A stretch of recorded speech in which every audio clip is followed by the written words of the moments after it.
Morning વિદ્યાર્થી મિત્રો, ગઈકાલે આપણે આદેશની રીત જે શીખ્યા ગણિતમાં ચેપ્ટર 3 માં, હજુ એમાં પણ થોડા દાખલા બાકી છે, એટલે આજે આપણે એમાં પણ આજે આગળ દાખલા જોઈએ ત્યારે 2x 3y 11 અને 2x 4y 24 નો ઉકેલ શોધો અને એવો એમ શોધો કે જેથી y બરાબર mx 3 થાય. મોસ્ટ આઈએમપી દાખલો છે પરીક્ષા માટે. આપણું પહેલું સમીકરણ છે, આપણું બીજું સમીકરણ. બંનેમાંથી તમે જે ઈચ્છો એમાંથી તમે આદેશ લઈ શકો છો. માનો કે આપણે સમીકરણ 2 માંથી આદેશ લઈએ તો સમીકરણ 2 માંથી x નો આદેશ લેતા. હવે x નો આદેશ લઈએ એટલે x વાળું પદ આપણે બહાર કાઢીશું. 4y માઈનસ 3 બાદ લઈ જઈશું એટલે પ્લસ થશે અને આવું બનશે. x બરાબર તમે લખશો 4y માઈનસ 24 અપોન તમે જોશો તો 2 છે, બરાબર. આ બંનેની વાત કરીએ તો કોમન તમને 2 નીકળશે સામાન્ય, એટલે આવું બનશે 2 × 4 12 × 24. નીચે પણ 2 છે, કટ કરીશું એટલે તમને ખરેખર તમારો આદેશ થશે 2y - 12. આપણો આદેશ બન્યો. આમાં આપણે સમીકરણ 2 માંથી તમને જેમાં આદેશ આવે એમાં લઈ શકો છો.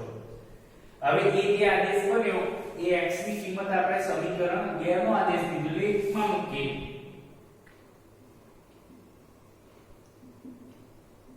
સમીકરણ 1 માં મૂકતા સમીકરણ 1 માં તમે મૂકો, જ્યાં તમને x દેખાય ત્યારે આ તમારે મૂકવાનું. ડાયરેક્ટ લખવું હોય તો ડાયરેક્ટ પણ લખી શકાય. આપણું સમીકરણ છે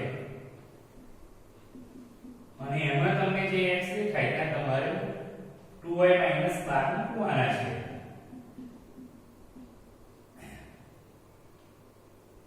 ગુણાકાર કરીએ 4y 12 × 24 થશે પ્લસ 3y = 11.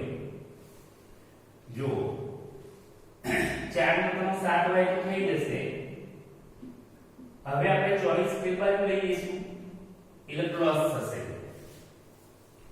24 + 11 કરીશું એટલે 7y બરાબર 24 + 34 ને કેટલા થશે 35. એટલે y ની કિંમત આવશે 35 / 7 એટલે y ની કિંમત આવશે 5. જો આદેશ કેવી રીતે લેવાનો છે, દાખલામાં કિંમત કેવી રીતે મૂકે, ગુણેલું. હવે y ની કિંમત આપણે જે આદેશ છે y ની કિંમત x બરાબર 2y - 12 માં મૂકતા આમાં મૂકી દેશો એટલે તરત તમને કિંમત મળી જશે કે જ્યાંથી y ની કિંમત આપણે 5 આવી છે એ મૂકતા રહીશું. તો x બરાબર 5 × 10 થશે. આ બાજુમાં -12 છે, 12 માંથી 10 જશે તો 2 આવશે ખરા, પણ 2 કેવો આવશે -2. એટલે આ x ની કિંમત આવી. જુઓ 5 તમારા y 5 આવે અને x - 2. જો આપણે આ શોધવાનું છે y બરાબર mx + 3 થાય છે એટલે y બરાબર mx + 3. હવે જે x અને y ની કિંમત છે એ મૂકવાની આપણે.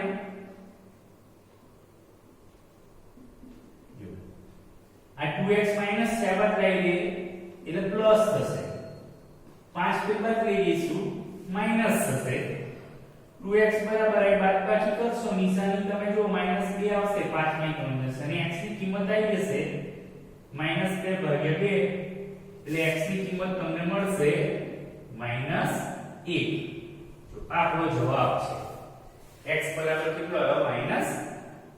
એટલે આ આદેશની રીતે આપણે x અને y ની કિંમત શોધી અને ત્યાર પછી એ તમે જુઓ તો એને આપણે આજે y બરાબર mx + 3 છે એમે કિંમત મૂકવાની એટલે x બરાબર -1 થઈ જાય. આ આજે આપણે પહેલો દાખલો શીખ્યા. હવે આપણે બીજો દાખલો જોઈએ. બીજો દાખલો આજે જોઈએ 3x/2 - 5y/3 છે -2 છે અને આ બીજું સમીકરણ છે x/3 + y/2 13/6. હવે આમાં તમે જુઓ તો સમીકરણ સીધું નથી, તો આપણે સૌથી પહેલા પહેલું કામ શું કરવાનું? લસાઅ શોધવાનું. આ સમીકરણની અંદર નીચે એક મૂકી દો. આ પહેલું સમીકરણ છે, આ બાજુ જુઓ તો આ બીજું સમીકરણ છે. બીજો દાખલામાં આપણે તમે જુઓ તો ત્યાં લસાઅ લીધેલો છે. છેદ તમારે આ રીતે હોય એટલે 2 તારીખ 3 દુ 6 એકા 6. હવે અંશ સાથે લસાઅનો ગુણાકાર કરો એટલે 3 તારી 9 થાય, 5 દુ 10 થાય અને 6 દુ -12. આ આપણને ત્રીજું સમીકરણ મળ્યું કહેવાય. આ બાજુ લસાઅ લઈશું 3 દુ 6 2 તારી 6 એકા 6. ચોથું સમીકરણમાં તમે જુઓ તો ત્યાં 2x + 3y = 30. આ તમને મળશે ચોથું સમીકરણ.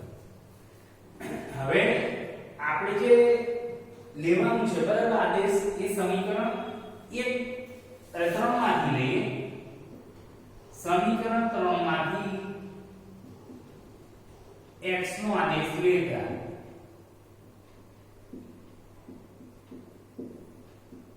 હવે x નો આદેશ લઈશું એટલે તમે સમીકરણ 3 આ રહ્યું જો 9x - 10y = -12 છે. હવે આપણે શું થશે? 9x બહાર કાઢીશું એટલે 10y પેલી બાજુ લઈ જઈશું એટલે પ્લસ થશે અને પેલા 12 તો છે.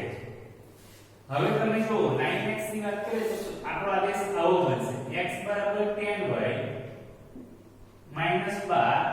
9 કરી દઈશું આગળ છેદમાં. સામાન્ય કઈ સરખું નીકળશે એટલે તમારે સામાન્ય નીકળતું હોય તો જ કરવાનું. એટલે તમારે આ રીતે આ એક આદેશ થઈ ગયો આપણે. હવે એ જે આદેશ લઈએ છે એને આપણે કિંમત મૂકવાની તમારે બરાબર. સમીકરણ 3 માંથી આદેશ લીધો તો આપણે 4 માં મૂકીએ. સમીકરણ 4 માં x ની કિંમત મૂકતા સમીકરણ 4 આપણું આ છે જો 2x + 3y = 30. હવે જ્યાં x દેખાય ત્યાં જો કેવું પુટઅપ કરવાનું છે 10y - 12/9.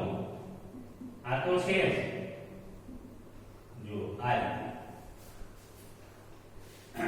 ઘણા વિદ્યાર્થીઓ લસાઅ લેવામાં પ્રોબ્લેમ ઘણી વાર આમ ગુણાકાર કરીને તમે કરી શકો છો. 10 દુ 20y થાય -12 દુ 24 થાય. આ બાજુ લસાઅ લઈ લઈએ તો 9 કરી 27y થાય બરાબર. અને 13 ગુણ્યા કેટલા કરવાના? 9 બરાબર. તમારે ચેક કરી લેવાનું.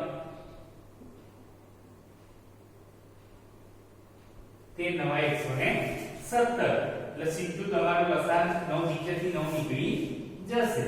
જો બરાબર 10 દુ 20y 12 દુ 24 9 કરી 27 અને તે 9 117 એટલે નીચેથી લસાઅ લેવાય ગયો ડાયરેક્ટ. 20 અને 27 કરશો એટલે 47y થશે. 117 24 તે બાજુ લઈ જશે એટલે પ્લસ થશે. માટે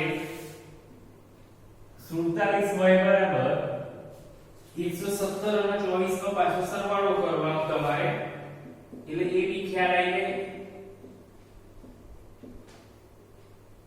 7 × 4 = 11 2 4 ને 1 141 થાય છે. y બરાબર 141 ની અપોન તમે 47 મૂકી શકો છો. હવે 141 ની નીચે તમે 47 મૂકશો એટલે તમારે એને જોઈ લેવાનું કેટલા વડે ભાગાકાર ચાલે છે. તો આપ પેજમાં ચેક કરી શકશો તમે 47 તરી 100 ને કેટલા થશે 41 એટલે y બરાબર કેટલો આવશે 3. હવે આપણે જોઈએ y ની કિંમત x બરાબર 10y - 12/9 માં મૂકતા મૂકીએ એટલે x ની કિંમત આપણને મળશે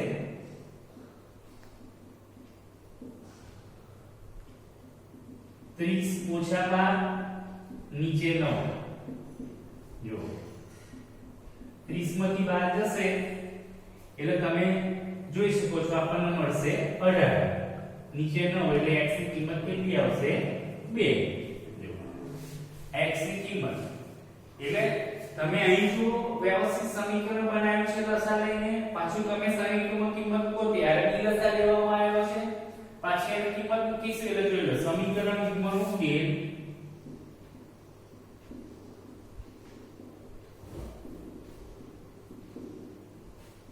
xy કેટલો મળે છે આપણને 2 અને 3 વ્યવસ્થિત સમજો કે કેવી રીતે દાખલો ગણી રહ્યો છે તો તમને ખ્યાલ આવે કે કેવી રીતે લખાય છે આપણો આજે બીજો દાખલો પૂર્ણ થયો હવે આપણે બીજો દાખલો જોઈએ ત્રીજો દાખલો જુઓ √2x + √3y = 0 √3x - √8y = આપણો તમે આગળ જોઈ શકો છો ત્રીજો દાખલામાં આદેશની રીતમાં હજુ પણ આપણે એની જ રીત ચાલી રહ્યા છે જુઓ હવે આની અંદર જે વાત કરીએ કે તમારે જેમાંથી આદેશ લેવો હોય લઈ શકાય આ સમીકરણ 1 છે આ સમીકરણ 2 છે સમીકરણ 2 માંથી x નો આદેશ લેતા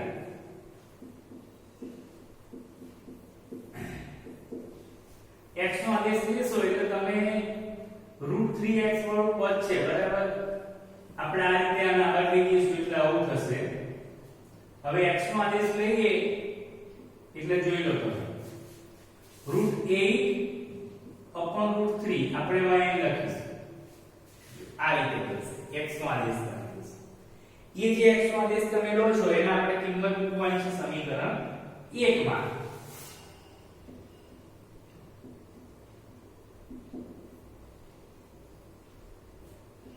x ની કિંમત મૂકતા સમીકરણ 1 માં x ની કિંમત મૂકતા હવે સમીકરણ 1 માં મૂકીએ આપણે જો આ રીતે સમીકરણ 1 માં x જે તે દેખાશે તમારે એટલે આવું બનશે સમજવા જેવો છે દાખલો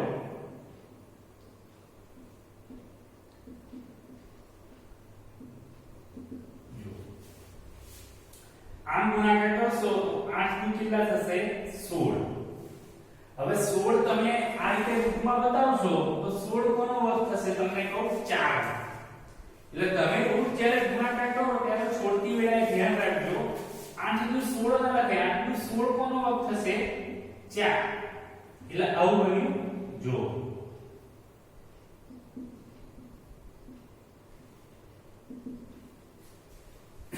આ રીતે બનશે જો ત્યાર પછીની જે વાત કરીએ એ બની જે રીતે પછી તમે આમ જોઈ શકો છો આખી રકમમાં કોમન કશું નીકળે છે જો કોમન માં તમને દેખાશે y એટલે તમે આ રીતે આવું મૂકી શકશો જો બરાબર એટલે આ બાજુ આ પદ કે બાજુ લઈ જાવ તો એટલે સીધી કિંમત જ મળી જશે y બરાબર તમને કેટલા મળશે ખબર છે 0 મળશે એટલે વ્યવસ્થિત તમે આદેશ લઈ અને જુઓ કોમન સામાન્ય કાઢીને દાખલો મેં બનેલો છે y બરાબર 0 ની કિંમત તમે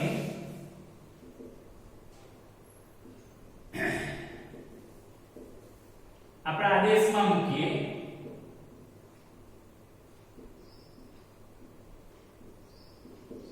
હવે એમાં તમે કિંમત મૂકશો એટલે જો 0 તૂટક કરવાના છે આપણે એટલે x બરાબર કેવું થશે 0 થશે એટલે સમીકરણ યુગ્મનો ઉકેલ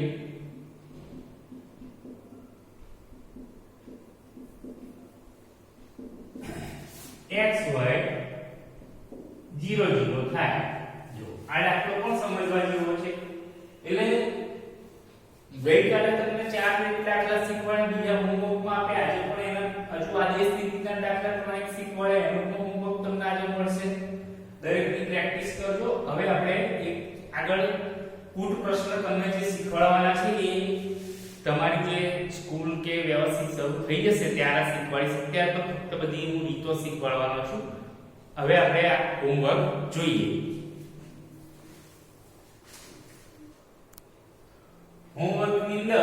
પહેલો દાખલો છે 3x y 9 અને 2x 3y 7. બીજો જે દાખલો છે x y 7 અને 5x 12y 7. આ દાખલો આપણે આગળ ગણ્યા પ્રમાણે જ છે. સમીકરણ 3x y 31 અને 2x 3y 39 નો ઉકેલ શોધો અને એવો એમ શોધો કે જેથી y mx 2 થાય. આ તમારું હોમવર્ક છે. એ હોમવર્ક પણ કરજો એટલે આપણે અહીંયા આગળ આદેશની રીત આજે આપણે પૂર્ણ કરીએ છીએ.